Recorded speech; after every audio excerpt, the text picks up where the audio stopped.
by sufficient current of electricity. May God have mercy upon you.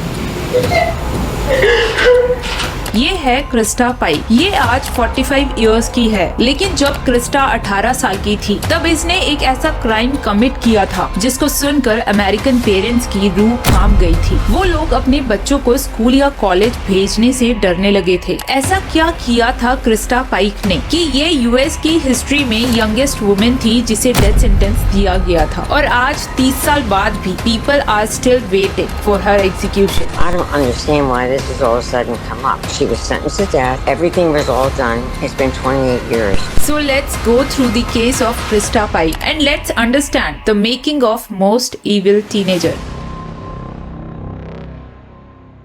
Crysta Pike का birth 10 March 1976 को हुआ था। She was born and brought up in West Virginia. उसका childhood बिल्कुल भी normal नहीं था, बहुत ही ट्रबल्ड और ट्रॉमेटिक था। उसके दोनों पेरेंट्स अल्कोहलिक थे। इनफैक्ट क्रिस्टा की मदर ने प्रेगनेंसी के टाइम पर भी ड्रिंक करना नहीं छोड़ा। प्रेगनेंसी में इतना ज्यादा ड्रिंक करने का रिजल्ट ये हुआ कि क्रिस्टा को ब्रेन डैमेज डायग्नोज हो गया था। क्रिस्टा के फ्रंटल लोब में काफी डैमेज हो चुका था। फ्रंटल लोब कंट्रोल करता है behaviour regulation and decision making को। उसके दोनों ही पेरेंट्स बहुत ज्यादा इररिस्पॉन्सिबल थे। उन्हें क्रिस्टा में एज सच कोई इंटरेस्ट नहीं था। वो most of the times Crysta को इग्नोर ही किया करते थे। उनकी प्रायोरिटीज थी पार्टी करना, ड्रिंक करना और इधर उधर घूमना। एक बच्चे को रेस करने के लिए जो एनवायरनमेंट चाहिए वो उस घर का बिल्कुल भी नहीं था। उनमें से कोई भी घर को क्लीन नहीं करता था। उनका घर हमेशा ही अनटाइडी और अनहाइजीनिक रहता था। उनके पास एक डॉग भी था, पर डॉग का भी वेस्ट कोई क्लीन नहीं करता था। इनफैक्ट नेबर्स का कहना था कि उन्होंने कई बार क्रिस्टा को डॉग पूप के साथ खेलते हुए देखा था। आप इमेजिन कर सकते हो कि ऐसी कंडीशंस में रहने से एक बच्चे को कितने हेल्थ इश्यूज हो सकते हैं। क्रिस्टा के पेरेंट्स पूरे टाइम लड़ते रहते थे और एक दूसरे को ब्लेम करते रहते थे। फाइनली जब क्रिस्टा 2 साल की थी तो उसके पेरेंट्स का डिवोर्स हो जाता है और अब क्रिस्टा टर्न बाय टर्न कभी अपने फादर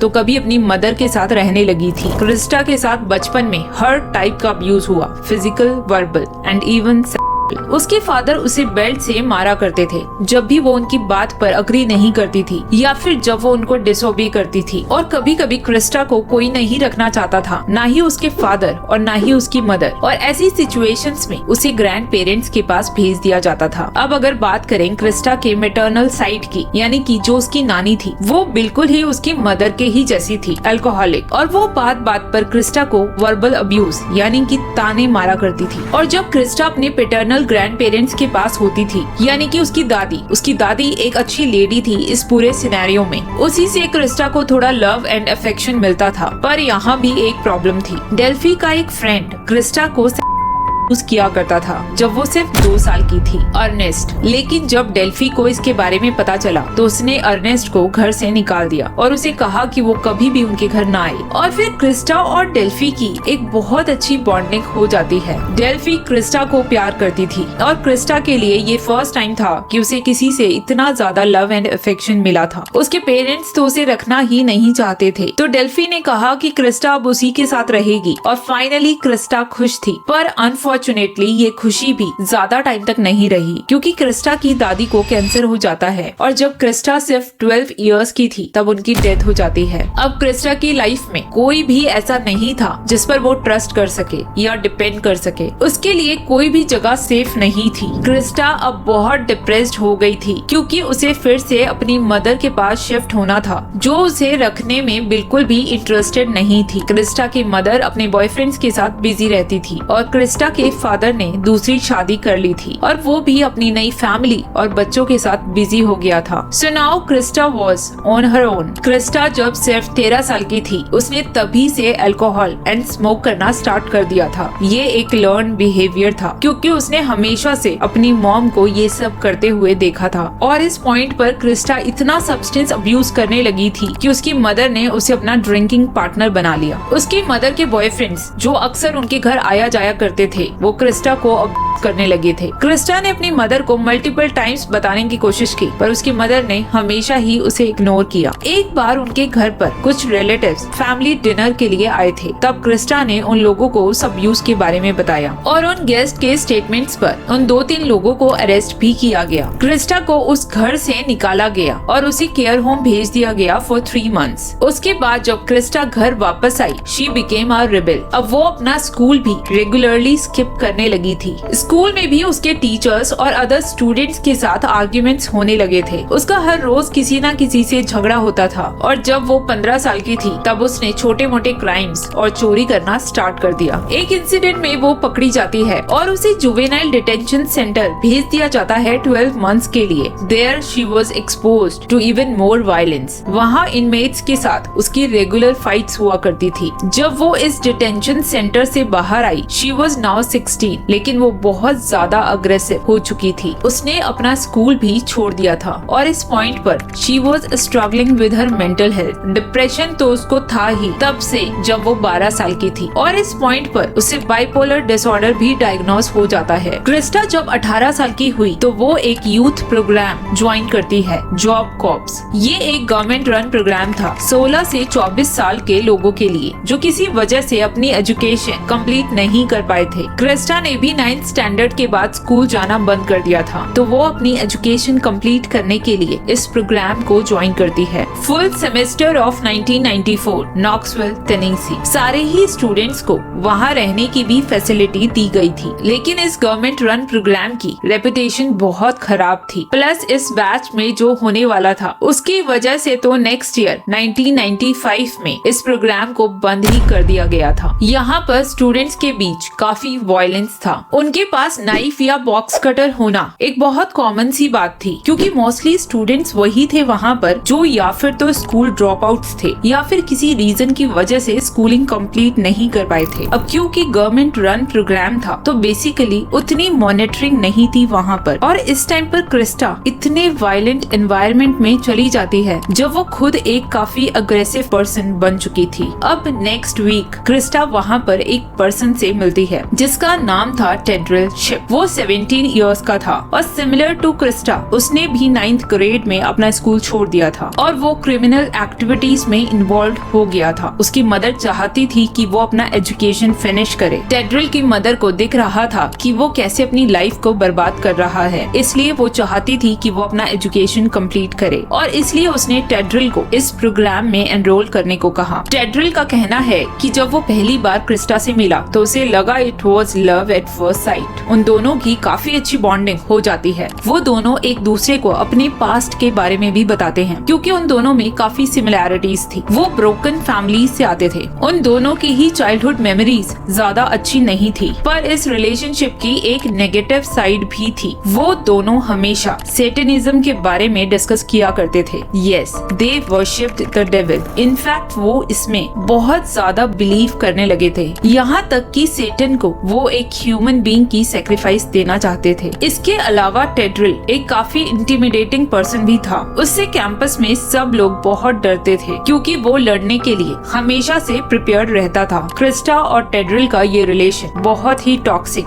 और अब्यूजिव था, पर फिर भी वो एक दूसरे की कंपनी एंजॉय कर रहे थे अंटिल क्रिस्टा मेट कलीन स्लेमर। कलीन स्लेमर एक काफी फ्रेंडली नेचर की लड़की थी। कलीन ने भी जॉब कॉप्स को अपनी एजुकेशन फिनिश करने के लिए ज्वाइन किया था। फर्स्ट डे से ही कलीन और क्रिस्टा अच्छे टर्म्स पर नहीं थे। उनके टीनेज क्वेरल्स बढ़ते ही जा रहे थे। उसके बाद आता है थैंक्स गिविंग ब्रेक। क्रिस्टा बिल्कुल भी खुश नहीं थी क्योंकि उसे थैंक्स गिविंग के लिए अपनी मदर के पास जाना पड़ रहा था। टेड्रिल कैंपस पर ही रुकने का डिसाइड करता है और कलीन भी कैंपस पर ही रुकती है, और इस बीच जब क्रिस्टा वहाँ नहीं थी तो टेड्रिल और कलीन की बॉन्डिंग हो जाती है और वो काफी टाइम साथ में स्पेंड करने लगते हैं। जब क्रिस्टा वापस आती है तो टेड्रिल उसे बताता है that he hooked up with Colleen. वो कहता है कि कलीन ऑब्सेस्ड है उसके लिए और वो उसे अकेला ही नहीं छोड़ती और उनके इस हुकअप के लिए सिर्फ और सिर्फ कलीन ही रिस्पॉन्सिबल है। टेड्रिल वाज अ चीटर, पर अब वो सिर्फ कलीन को ही ब्लेम करता जा रहा था। क्रिस्टा को लगने लगा था that clean was trying to steal her boyfriend और वो डिसाइड करती है कि अब वो कलीन से रिवेंज लेगी और फिर वो कलीन की लाइफ को हेल बना देती है। वो उसके मूवमेंट्स ट्रैक करने लगती है और अपने फ्रेंड्स के साथ मिलकर उसे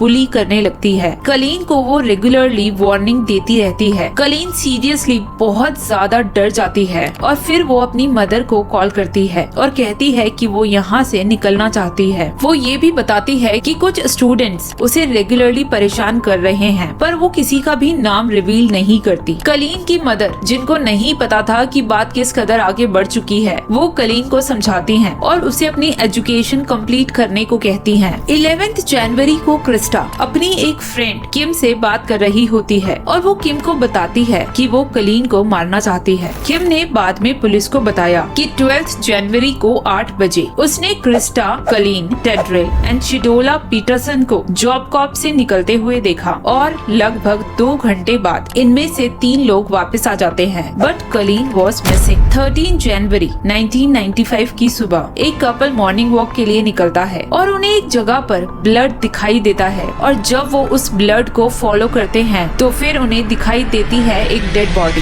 दैट वाज सेमी न्यूड और फिर वो पुलिस को कॉल करते हैं। जब पुलिस क्राइम सीन पर पहुंचती है वो देखते हैं there is a pool of blood. उन्हें काफी साइंस ऑफ स्ट्रगल भी दिखाई देते हैं। पुलिस को समझ आ गया था कि किसी ने इस लड़की पर अटैक किया है। इस लड़की ने खुद को बचाने की कोशिश की, उन लोगों से फाइट किया, भागने की कोशिश की पर उसे ड्रैग करके वापस लाया गया। विक्टिम की वेस्ट विजिबल थी, उसका फेस कम्प्लीटली डिस्ट्रॉयड था, म्यूटिलेटेड था। नाइफ से उसकी वेस्ट पर एक पेंटाग्राम बनाया गया था और उसकी चेस्ट पर एक सैटेनिक स्टार बनाया गया था। पुलिस को अब एक और कॉल रिसीव हुई थी और फिर पुलिस को पता चला कि जॉब कॉर्प्स के 3 स्टूडेंट्स इसमें इन्वॉल्व हैं। एक्चुअली क्रिस्टा ने कलीन को मारने के बाद उसके स्कल का एक टुकड़ा अपने पास रख लिया था। वो कलीन की डेथ को सेलिब्रेट कर रही थी। जब वो जॉब कॉर्प्स वापस जाती है तो वो किम को और बाकी लोगों को भी उस स्कल के बारे में बता रही थी। वहाँ के स्टूडेंट्स ने बताया कि क्रिस्टा बहुत ज्यादा एक्साइटेड थी और वो उसी एक्साइटमेंट में उस स्कल के बारे में सबको बता रही थी कि कैसे उसने कलीन को बहुत ज्यादा टॉर्चर किया और कैसे कलीन उसे बेग कर रही थी। Dancing around the circle while she was telling you about this? Yes. Was she doing anything else?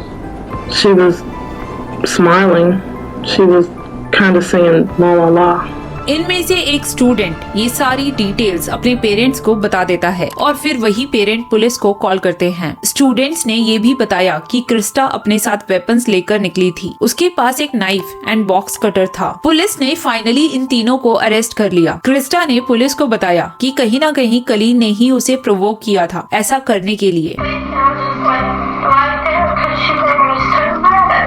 शिडोला Peterson ने पुलिस को बताया कि वो भी सेटनिज्म में बिलीव करती है और जब उसने सुना कि ये सेटन को कोई सैक्रिफाइस देना चाहते हैं तो वो बस वहाँ पर ये देखने गई थी। उसने पुलिस को बताया कि कैसे टेड्रिल और क्रिस्टा ने 45 मिनट्स तक टॉर्चर किया कलीन को, उसे बहुत बुरे तरीके से मारा और नाइफ से उसकी बॉडी पर पेंटागन और सेटेनिक स्टार्स बनाए और फिर फाइनली एक रॉक से उसे मल्टीपल टाइम्स हिट किया जब तक वो मर नहीं गई। इनफैक्ट उन्होंने इस चीज को सेलिब्रेट भी किया। क्रिस्टा ने स्कल का एक टुकड़ा अपने पास रखा था as a souvenir, as a trophy, क्योंकि उसके लिए ये किसी भी अचीवमेंट से कम नहीं था। इस टाइम पर तो इन लोगों को ह्यूमंस कहा भी नहीं जा सकता। फाइनली इन तीनों को फर्स्ट डिग्री मर्डर के लिए अरेस्ट किया गया। तीनों ने सब कुछ कन्फेस कर लिया था। क्रिस्टा ने बताया कि कैसे उसने मल्टीपल टाइम्स नाइफ से और बॉक्स कटर से स्लैश किया था कलीन को और कैसे कलीन उससे भीख मांग रही थी लेकिन इन्होंने उसे नहीं छोड़ा।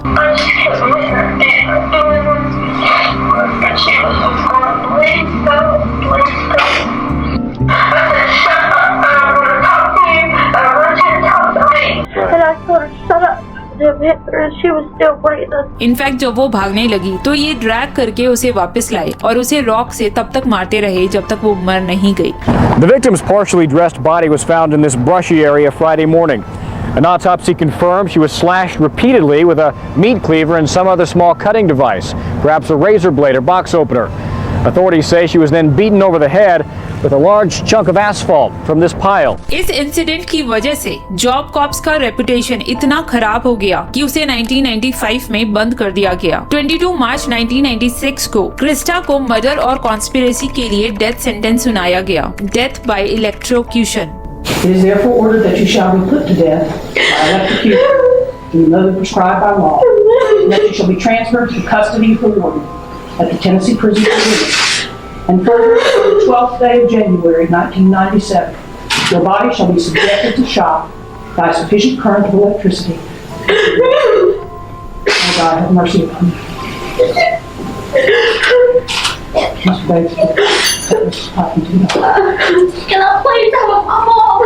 उसे डेथ सेंटेंस मिला उसी के थोड़े दिन बाद उसने टेड्रिल को एक लेटर लिखा था, जिसमें उसने लिखा था कि टेड्रिल, मैं तुमसे बहुत ज्यादा प्यार करती हूँ, देखो मुझे क्या मिला कलीन के साथ अच्छा करके, मैंने तो उसे ज्यादा पेन भी नहीं होने दिया था। टेड्रिल को लाइफ इम्प्रिजनमेंट सुनाई गई with a possibility of parole after 25 years. Shadolla को भी 6 साल की सजा सुनाई गई। 25 इयर्स लेटर क्रिस्टा अभी भी डेथ रो पर है। क्रिस्टा काफी बार अपील कर चुकी है। उसके लॉयर्स का कहना है कि वो एक ब्रोकन फैमिली से आती है, उसके साथ काफी सारे इश्यूज थे, जैसे कि brain damage, bipolar disorder and PTSD। लेकिन 2001 में उसने एक इनमेट को भी मारने की कोशिश की थी, जिसकी वजह से उस टाइम भी उसकी अपील को रिजेक्ट किया गया था। This is it for me, and there's just so much more that I wanted to do with my life.